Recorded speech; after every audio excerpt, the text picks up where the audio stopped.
नमस्कार. तर आज आपण उन्हाळा स्पेशल मस्त गाड्यावर मिळतं अगदी तसंच छान दाटसर असं बदाम मिल्कशेक बनवणार आहोत. अतिशय साधी आणि सोपी रेसिपी आहे. घरच्या घरी तुम्ही हे बदाम मिल्कशेक बनवू शकता. चला तर वेळ न वाया घालवता लगेचच आपण व्हिडिओला सुरुवात करूया. तर बदाम मिल्कशेक बनवण्यासाठी इथे मी साधारण 20 बदाम रात्रभर पाण्यामध्ये भिजत ठेवले होते.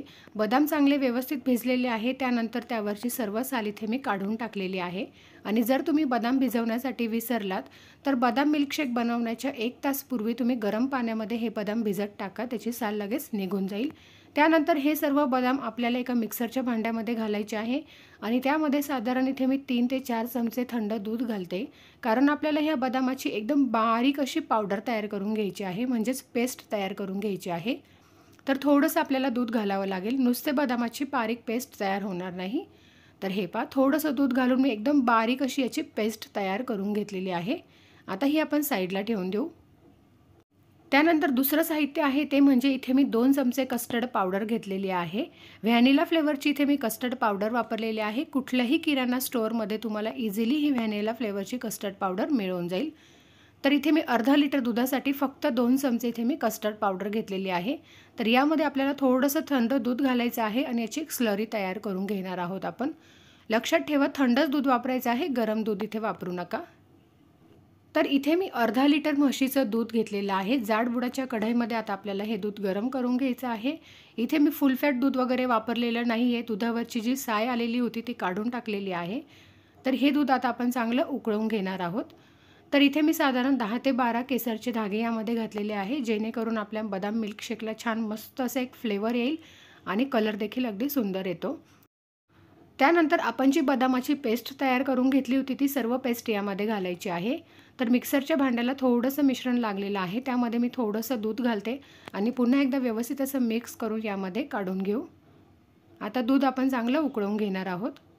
तर हे पहा, दूध इथे चांगलं असं उकळायला लागलेलं आहे. आपल्याला चमच्याने ते व्यवस्थित असं ढवळत राहायचं आहे, जेणेकरून दूध खाली तळाला लागणार नाही किंवा ते ओतू देखील जाणार नाही. तर इथे तुम्ही बघू शकता दुधाला छान दणदणून अशी एक उकळी आलेली आहे. पुन्हा एकदा चमच्याने आपल्याला ते व्यवस्थित असं मिक्स करून घ्यायचं आहे. गॅसची फ्लेम इथे मी मीडियमच ठेवलेली आहे. तर व्यवस्थित असं मिक्स करून घेऊ. त्यानंतर इथे मी साधारण 4 ते 5 चमचे साखर घेतलेली आहे, ती यामध्ये काढून घेऊ. साखरेचं प्रमाण तुम्ही तुमच्या आवडीनुसार थोडंफार कमी जास्त करू शकता. त्यानंतर आपण जी कस्टर्ड पावडरची स्लरी तयार करून घेतली होती ती अशा पद्धतीने एका हाताने टाकायची आहे आणि दुसऱ्या हाताने आपल्याला चमच्याने अगदी व्यवस्थित असं ती दुधामध्ये मिक्स करून घ्यायची आहे. मी व्हिडिओमध्ये दाखवलं त्याप्रमाणे. त्यानंतर इथे मी काही थोडे ड्रायफ्रूट्स कट करून घेतलेले आहे, ज्यामध्ये बदाम, काजू आणि पिस्त्याचे काप होते ते सर्व यामध्ये घालून घेतलेले आहे. आणि आता आपण कस्टर्ड पावडर घातल्यानंतर ह्या दुधाला साधारण 3 ते 4 मिनिटांसाठी अगदी व्यवस्थित असं उकळवून घेणार आहोत, म्हणजे छान दाटसर असं आपलं दूध इथे तयार होईल. तर इथे 4 ते 5 मिनिटं दूध छान उकळवून घेतलेलं आहे. तुम्ही बघू शकता मस्त दाटसर असं आपलं बदाम मिल्कशेक इथे बनवून तयार झालेलं आहे.